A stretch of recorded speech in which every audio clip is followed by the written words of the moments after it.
제가 실제로 싱가포르에 여행을 와서 링크드인으로 콜드 메시지를 보냈어요. 여기에서 일하고 있는 분들한테 저는 이런 일을 하는 사람인데 그냥 싱가포르에서 일하는 분들이랑 얘기를 나눠보고 싶다 해서 정말 감사하게도 만나주신 분들이 계셨어요. 근데 마침 그분들의 회사에 데이터 엔지니어 포지션이 있어서 제 여행 기간 중에 온사이트 면접을 본 적도 있어요. 그러면 좀 싱가포르 취업 시장 특히나 좀 해보니까 한국이랑은 진짜 이런 거 너무 다르더라. 취업 이직 이런 것들. 이거 좀 더 설명해 주실 수 있을까요? 먼저 싱가포르나 뭐 다른 해외에 취업할 때는 나이를 잘 안 봐요. 아마 이제 이 직무를 몇 년을 했는지는 당연히 보겠지만 그래서 몇 살인데? 라는 질문이 전혀 없고요. 근데 진짜 이력서에 나이를 아예 적는 칸이 없는데 진짜 뭔가 없는 거 맞아요?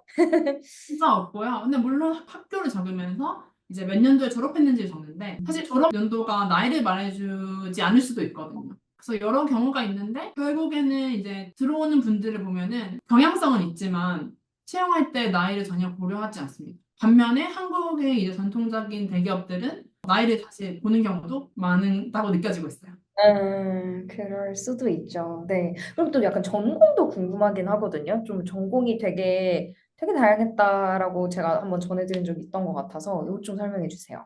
한국에서는 프로덕트 매니저가 기획자라는 용어로 좀 더 통용이 되는 것 같은데 인문학도도 되게 많은 직무거든요. 그런데 이제 해외 테크 기업에서는 인문학도도 많지만 대부분 이공계를 전공한 사람들이 많다고 느껴지고 있습니다. 그렇군요. 근데 인문학도가 들어갈 수 있긴 한 거예요?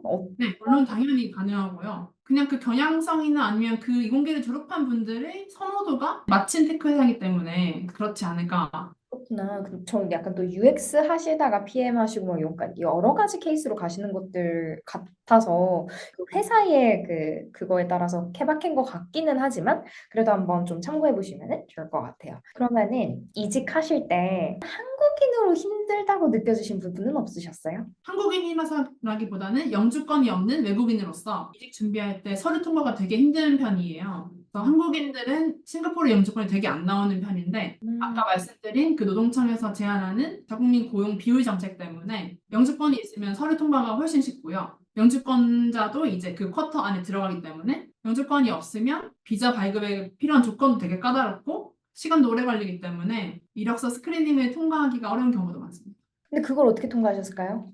무조건 양치기를 해야 됩니다. 무조건 많이 지원해야 돼요. 아, 그것도 있고, 또, 베티님 진짜 잘하셨던 거, 리퍼럴, 네트워킹이랑 이런 거 진짜 이거 더 얘기해 주셔야 돼요. 그래서 제가 처음 싱가포르 여행 오기 전에 100개 정도 지원했다고 말씀드렸잖아요. 그래서 100개를 온라인으로 지원을 하고 몇 개만 연락이 왔는데 제가 실제로 싱가포르에 여행을 와서 링크드인으로 콜드 메시지를 보냈어요. 여기에서 일하고 있는 분들한테 저는 이런 일을 하는 사람인데 그냥 싱가포르에서 일하는 분들이랑 얘기를 나눠보고 싶다 해서 정말 감사하게도 만나주신 분들이 계셨어요. 근데 마침 그분들의 회사에 데이터 엔지니어 포지션이 있어서 제 여행 기간 중에 온사이트 면접을 본 적도 있어요. 너무 멋지지 않아요, 여러분? 이게 되거든요. 진짜 여행 네. 갔다가 면접 보고 오고, 사실 저는 진짜 학생분들한테 맨날 얘기하는 게 뭐 컨퍼런스 가신다면 그냥 그것만 가지 말고, 갔다가 사람들 만나고 오시라고. 네. 누구든 진짜 메일 보내놓고 약속 잡고 먼저 잠깐 만나자 하시면 되는데, 진짜 이런 케이스가 있습니다. 네. 베티님처럼 면접까지 보고 오기도 해요. 그래서 온라인으로 지원했을 때는 100개 중에 예를 들어서 제가 뭐 5개를 통과했다고 치면은 5% 정도 합격률인 거잖아요. 이력서 단계에서. 근데 여기서 직접 만나서 커피챗을 하다가 인터뷰를 잡은 게 4명을 만나서 3번이 그렇게 됐어요. 네, 여행 기간 중에 다음날 면접 잡고 당일에 갑자기 여행 마지막 날 잡히고 그래서 그날 막 온사이트를 4개 본 적도 있고요. 어머. 네, 와. 엑사이팅한 기회가 많았던 것 같습니다. 맞아요. 그리고 리퍼럴을 이렇게 또 바로 해주실 수 있게 그때 우리 베티님이 CV랑 커버레터가 또 준비가 마침 또 되어 있었기도 하고 이게 그래서 약간 하나의 템플릿을 준비해 놓고 피해 바꿔가면서 이렇게 좀 이렇게 하는 게 필요하죠. 네. 누가 이제 이력서를 보내달라고 하면은 진짜 5초 안에 핸드폰에서 바로 보내줄 수 있을 정도로 항상 업데이트가 되어 있습니다. 여러분 이거 주목. 진짜 5초 안에 핸드폰으로 보낸다 생각하고 이 평소에 업데이트가 진짜 중요합니다. 그죠? 그리고 링크드인 콜드메일 메시지 보내는 거 이거 되게 좀 사람들이 민폐 아니야? 막 이렇게 생각하는 분들 너무 많더라고요. 어떻게 안 민폐적으로 하실 수 있었는지 어떻게 이렇게 답장이 오게 만들었는지 그것도 좀 나눠주세요. 본인의 상황을 좀 진솔하게 말씀을 드리는 게 좋을 것 같아요. 저는 뭐 한국 사람이고 이런 일을 하고 있는데 이런 이유 때문에 싱가포르에서 일하는 게 너무 궁금하다. 이런 식으로 접근하는 게 좋을 것 같고 마구잡이로 그 회사 다니시나요? 리퍼럴 좀 해주세요. 하는 경우는 저는 음, 그래야죠. 음. 네, 그런 것 같습니다. 그리고 사실 그 중에 답장이 안 오는 분도 되게 많아요. 근데 그런 거에 상처를 입지 않고 사회에 환원한다는 느낌으로 대신에 저한테 그런 요청이 오면은 저도 항상 잘 받아줘요. 음. 정말 무례하게 너무 백그라운드 설명 없이 오시는 분들이 아니라면 웬만하면 저는 시간을 내서 커피챗을 해서 알아가고 또 저도 그분에게 항상 배울 점이 있기 때문에 그런 대화들은 하려고 하고 있어요. 진짜 근데 여러분 이런 식으로 많은 시니어 분들이 또 옛날에 주니어 때의 그 느낌을 생각하면서 멘토링스럽게도 해주시는 분들도 있는 것 같고 정말 맞아요. 어떤 기회가 찾아올지 네. 모르더라고요. 그러니까 세상은 아직 아름답습니다. 세상에 아직 아름다워요. 네, 맞아요. 그리고 진짜 저희는 막 또 만나시면 맥주 한 잔 같이 하시는 분들도 있고, 뭐 그분들이 밥도 사주시기도 하고, 근데 또 그분이 잘 되시면 리퍼럴 보너스도 엄청 받으시더라고요. 윈윈이 되는 좋은 그런 환경이다. 이런 생각도 들어요. 저도 리퍼럴 보너스로 500만 원 받은 적이 있습니다. 여러분, 그러니까 우리가 다 같이 잘 될 수 있으니까 그냥 진짜 나 이거 민폐 아니야 눈치 막 이런 거 전혀 신경 쓰지 마시고 외국 애들이 진짜 많이 해요. 콜드 메시징 보내고 하는 거 그죠? 또 아름다운 이 세상의 그 느낌을 보실 수 있는 기회들을 분명히 경험해 보실 수 있을 거예요. 진짜 다양한 회사들, 글로벌 회사들 면접 다 보셨었는데, 정말 우리가 그 많은 곳들의 면접을 보셨었잖아요. 어떻게 좀 준비를 하셨었는지 조금 더 꿀팁을 디테일하게 주실 수 있을까요? 제가 두 가지 직무를 했었기 때문에 두 가지 좀 나눠서 말씀드리면은 첫 번째로 프로덕트 매니저 면접에 있어서는 가장 유명한 방법인데 스타र 메소드인 것 같아요. 이미 많이 아실 텐데 스타र 아니면 SBI라고 해서 Situation, Behavior, Impact 이렇게 나눠서 결국에는 본인의 업무 경험을 이런 메소드로 정리를 해서 스트럭처를 만드는 게 되게 중요하다고 생각을 해요. 왜냐하면 이게 결국엔 시츄에이션을 설명하는 거기 때문에 깔끔하게 간결하게 설명을 해야 되고 특히 프로덕트 매니저들은 이런 간결한 답변 능력이 되게 중요하기 때문에 스타트 SBI로 항상 지금까지 해오셨던 업무들을 그때그때 정리해 놓으시면은 사실 면접 요청이 언제 들어와도 이 노트 하나만 먼저 보고 준비하고 들어가시면 좋을 것 같아요. 개발자일 때는 저는 미국 빅테크 면접 준비를 많이 했었는데 사실 빅테크 면접은 난이도는 어려울 수도 있지만 형식 자체는 일관되었고 그리고 인터넷에 자료도 되게 많은 편이에요. 그래서 이런 팁들을 검색하면 충분히 많이 찾으실 수 있고 저는 빅테크의 테크니컬 라운드를 다 패스를 했다가 비헤이비어럴 인터뷰를 준비를 너무 안 해서 떨어진 경험이 있어요. 그래서 혹시라도 이런 면접 단계를 쉽게 보셨다면 한국의 그냥 인사팀 면접만큼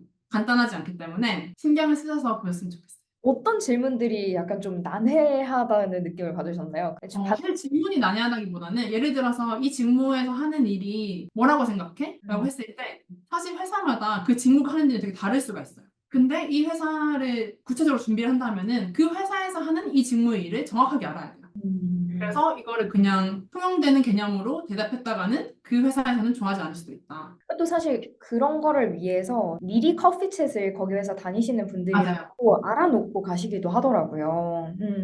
이런 꿀팁들을 받으셨으니까 다시 한번 체크 꼭 리서치 하시고 하는 걸로 하면 좋을 것 같고요. 근데 진짜 이 빅테크 과정은 특히나 더 막 5차에서 10차까지만 엄청 길게 보시고 하셨었잖아요. 면접이 좀 어떻게 진행되셨던 기억이었고 어떻게 내가 좀 헤쳐나갔었는지 경험을 좀 나눠주세요. 먼저 최근에 봤던 프로덕트 매니저 인터뷰는 7라운드가 있었어요. 7차.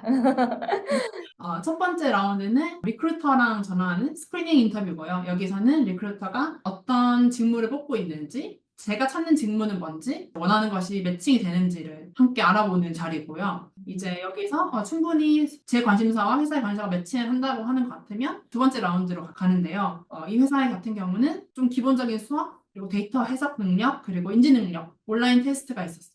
온라인 테스트를 한 3일 정도 주고 그 안에 이제 제가 원하는 시간 1시간 정도, 한두 시간 들여서 볼 수 있도록 링크가 날아옵니다. 그래서 이 테스트에서 적정 점수 이상을 넘기면 다음 라운드로 가게 되는데요. 다음 라운드는 하이어링 매니저. 제가 만약에 이 잡을 오퍼를 받게 된다면 함께 일하게 될 하이어링 매니저랑 프로덕트 케이스 인터뷰를 진행하게 됩니다. 그 다음에 라운드 4에서 6는 온사이트 인터뷰였는데요. 온사이트로 다른 팀에 있는 PM 리드들이랑 면접을 보게 되고요. 그리고 제가 들어갈 부서 헤드 한 분이랑 세 개의 면접을 보게 됐습니다. 각각 이제 보는 거죠. 네. 그런데 이제 이 인터뷰에 한 분이 들어오실 때도 있고 두 분이 들어오실 때도 있어요. 주로 제가 지금까지 어떤 프로덕트를 담당했었는지, 그 프로덕트 맡으면서 어떤 점들이 힘들었는지, 새로운 상황을 주시고 이런 상황이 있다면 어떻게 해결해 나갈 건지 그런 점들을 많이 물어보십니다. 음, 그럼 마지막 이 라운드 7이 대망의 그 마지막 인터뷰인데 이건 뭐였나요? 마지막까지 오면은 거의 뭐 됐다고 생각을 하지만 또 한 번 이제 HR 헤드가 인터뷰를 보게 되는데요. 이 회사랑 이 사람이랑 얼마나 잘 맞을 것 같은지, 진정성 있게 이 포지션을 원하는지 중점적으로 물어보시게 됩니다. 맞아요, 맞아요.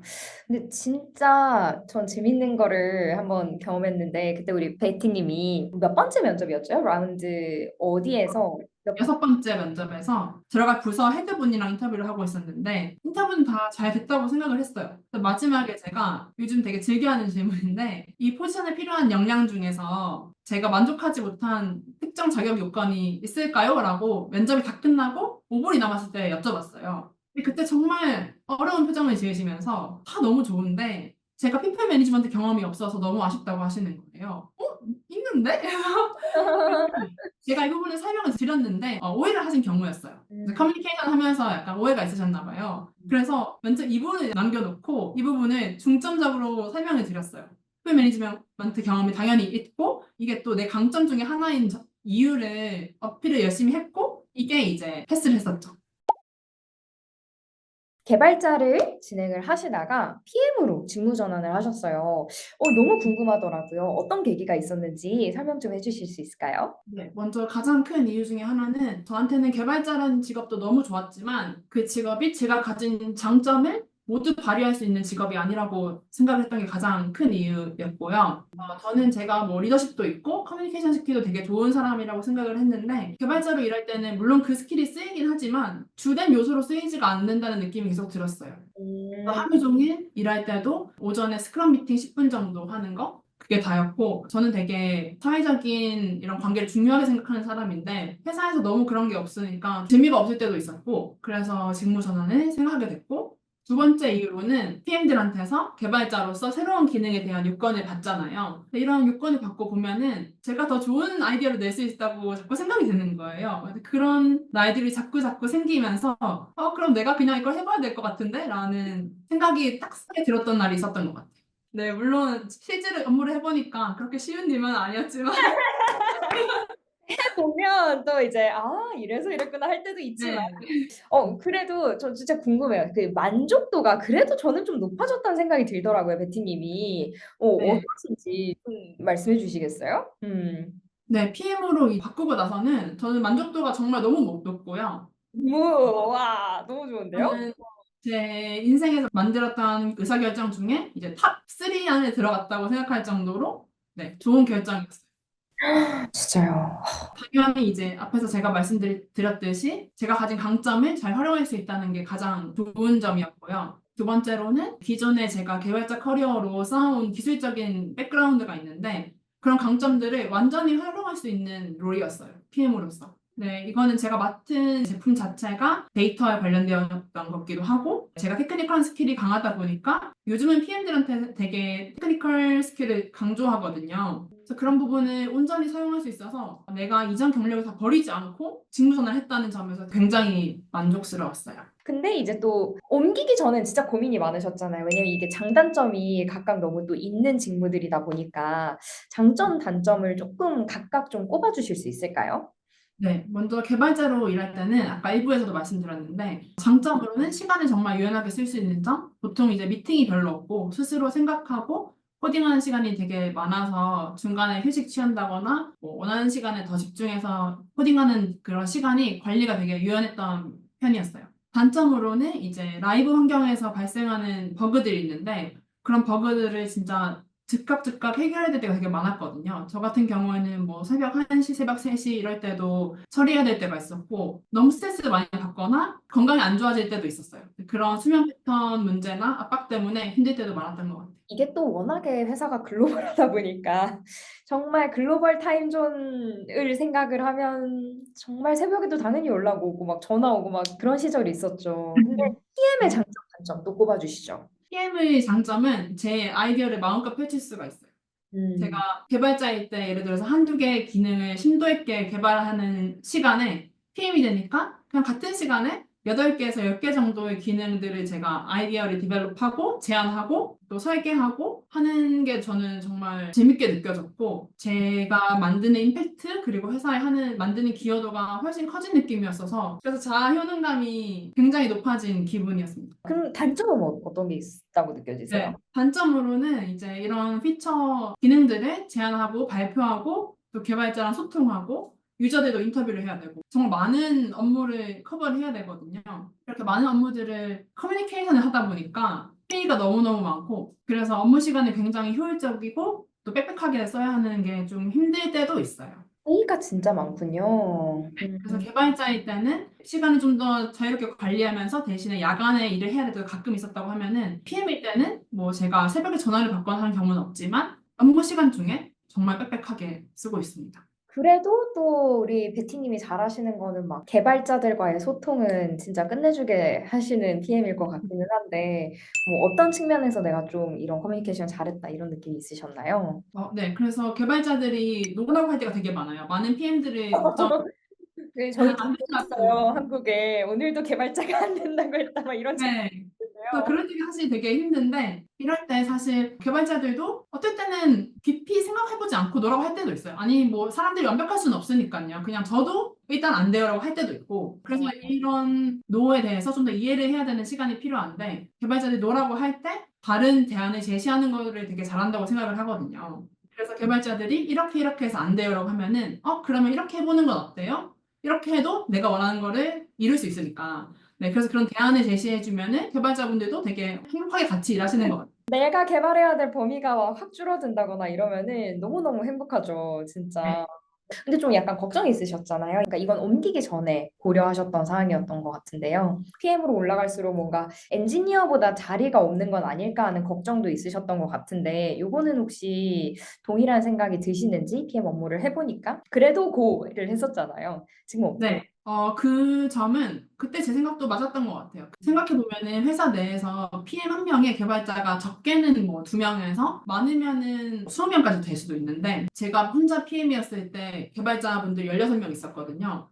그래서 이런 비율을 생각해 보면은 전 마켓에서도 사실 그럴 수밖에 없어요. PM 음, 자리가 한 개 날 때 개발자 자리는 5개, 뭐 10개 이렇게 나거든요. 그래서 사실 이직의 기회나 뭐 이런 게 조금 더 적어 보일 수도 있는데 저는 결론적으로는 그럼에도 불구하고 난 이게 좋다. 오.